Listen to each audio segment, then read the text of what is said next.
வணக்கம் மக்களை, சற்றுமுன் கிடைத்த தகவல் ஒன்றை பார்க்க போகிறோம். அதிமுகவில் இருந்து ஓபிஎஸ் உடன் இணைந்த முக்கிய தலைவர் திடீர் தகவல். இந்த ஒரு தகவலை பற்றி தான் நாம் பார்க்க போகிறோம். தகவலை பார்ப்பதற்கு முன்னதாக நீங்கள் நம்மளுடைய சேனலுக்கு புதிய பார்வையாளர்களாக இருந்தீர்கள் என்றால் மறக்காமல் நம்மளுடைய சேனலை சப்ஸ்கிரைப் செய்து வைத்துக் கொள்ளுங்கள் மக்களே. தற்சமயம் வரைக்கும் இருக்கக்கூடிய பெருமிதத்தில் எடப்பாடி கே பழனிசாமி அவர்கள் அணியில் இருக்கக்கூடிய முக்கிய மாஞ்சிக்கெல்லாம் ஒரு பக்கம் ஓபிஎஸ்க்கு ஆதரவை அளித்து வருகிறார்கள் என்ற ஒரு தகவல்கள் ஒரு பக்கம் இருந்தாலும் அப்படியா என்று கேட்டிங்கன்னா அப்படி தாங்க. ஏன்னா பார்த்திங்கன்னா நாடாளுமன்ற தேர்தலில் பார்த்திங்கன்னா ஓபிஎஸ் அவர்கள் நாடாளுமன்ற தேர்தலில் ராமநாதபுரம் தொகுதியில் வெற்றி பெறப் போகிறார் அப்படின்றது ஏறக்குறைய பார்த்திங்கன்னா உறுதிப்பட ஆகிவிட்டது. அதனால் வெற்றி பெற்றார் என்றால் மத்தியில் போயிட்டு அதிமுகவின் தலைமை கைப்பற்றி விடுவார். இபிஎஸ் உடன் இருக்கிறவங்களாம் ஒட்டுமொத்தமாக இபிஎஸ் உடன் சேர்த்து நீக்கிவிட்டார் என்றால் தங்களுக்கு பதவிகள் கிடைக்காது என்பதற்காக ஓபிஎஸ் பக்கம் குவிவதற்கு வாய்ப்புகள் என்பது அதிகமாக இருக்கிறது என்ற பேச்சுகளும் அரசியல் விமர்சகர்கள் விமர்சித்து கொண்டிருக்கிறார்கள்.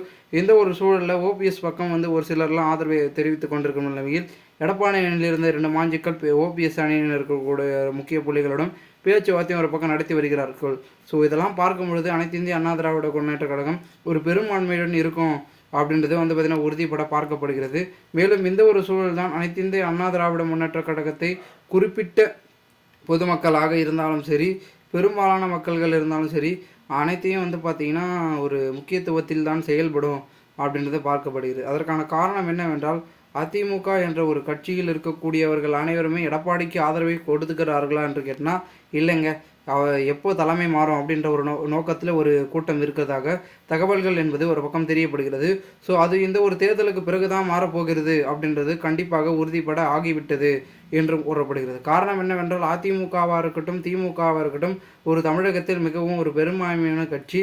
ஸோ அந்த கட்சியில் இருக்கக்கூடியவர்கள் எல்லாருமே பார்த்திங்கன்னா அப்படி இப்படி என்று மாறிக்கொண்டு தான் இருப்பார்கள் என்று கூறுவார்கள். ஏன்னா இன்னும் இரண்டுமே திராவிட முன்னேற்ற கழகம் என்ற ஒரு நோக்கத்தை தான் இருந்து கொண்டிருக்கிறது.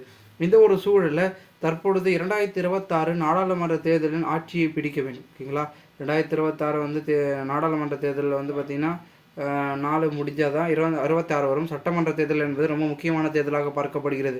ஆட்சியை பிடித்தால் மட்டுமே நம்ம பார்த்திங்கன்னா வெற்றியின் பாதையில் அதிமுக பெரும்பான்மையுடன் இருக்கும். இல்லைனா எதிர்கட்சியாக கூட வர முடியாது அப்படின்றத உணர்ந்து தற்பொழுது ஓபிஎஸ்ஐ தேடி எடப்பாடி வருவதற்கு வாய்ப்பு இருக்குது. ஸோ அதுக்கு முன்னாடியே அங்கே இருக்கிறவங்கலாம் அந்த ஓபிஎஸ் பக்கம் தேடி வருவதாகவும் தகவல்கள் என்பது ஒரு பக்கம் தெரியப்படுகிறது. இதனால் பெரிய புள்ளிகள்லாம் எடப்பாடி அணியிலிருந்து வந்துட்டார்னா எடப்பாடியின் நிலை முழுமையாக பார்த்திங்கன்னா காலியாகிடும் அப்படின்னு தான் சொல்லப்படுகிறது. அதன் பிறகு ஒன்றும் செய்ய முடியாது, திக்கி திணறி தத்தளித்து தான் வர வேண்டும் என்ற ஒரு சூழலுக்கு தள்ளப்பட்டு விடுவார் அண்ணன் ஓ பன்னீர்செல்வம் அவர்கள் என்று பார்த்திங்கன்னா எடப்பாடி தரப்பில் ஓபிஎஸ் தரப்பில் எடப்பாடி சொல்கிறாங்க. ஸோ இந்த ஒரு சூழலில் என்ன நடக்கிறது என்ற ஒரு எதிர்பார்ப்பே நம்மளுடைய அதிமுகவில் ஓபிஎஸ் அணியில் இருந்து கொண்டிருக்கிறது. ஒருத்தருந்து பார்க்கலாம் இந்த ஒரு தேர்தல் யாருக்கு சாதகமாக அமைந்து என்ன பண்ண போகிறார்கள் அதிமுகவில் அப்படின்றது. மேலும் இது போன்று அரசியல் சார்ந்த நிகழ்வுகளாம் தினசரி நீங்கள் தெரிந்து கொள்ள நம்மளுடைய சேனலை சப்ஸ்கிரைப் செய்து வைத்துக் கொள்ளுங்கள் மக்களே. நாம் அடுத்தடுத்த வீடியோவில் சந்திக்கலாம். அதுவரை உங்களிடமிருந்து விடைபெறுகிறேன். நன்றி, வணக்கம் மக்களே.